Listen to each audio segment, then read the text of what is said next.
La deux chevaux, la deux chevaux.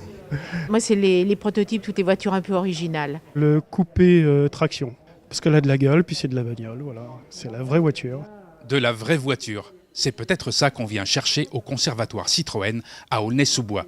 Créé en 2001, ce musée abrite la plus importante collection au monde de la marque aux chevrons. Des visites y sont organisées sur rendez-vous avec un guide chevronné.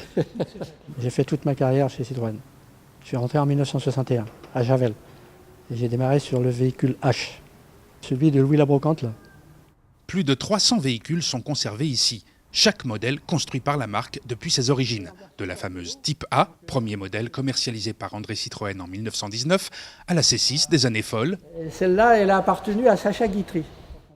La décennie suivante nous emmène à la mythique traction avant.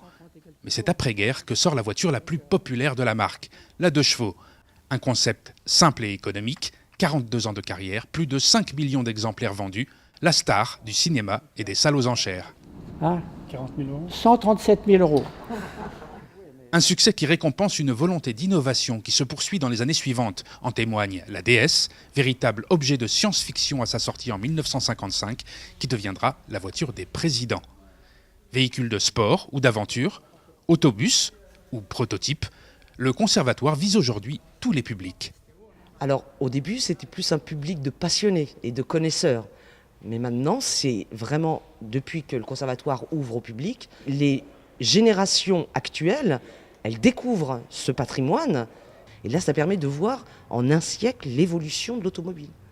Alors pour un petit bain de nostalgie ou le plaisir de la découverte, dépêchez-vous, le conservatoire doit bientôt déménager à Poissy.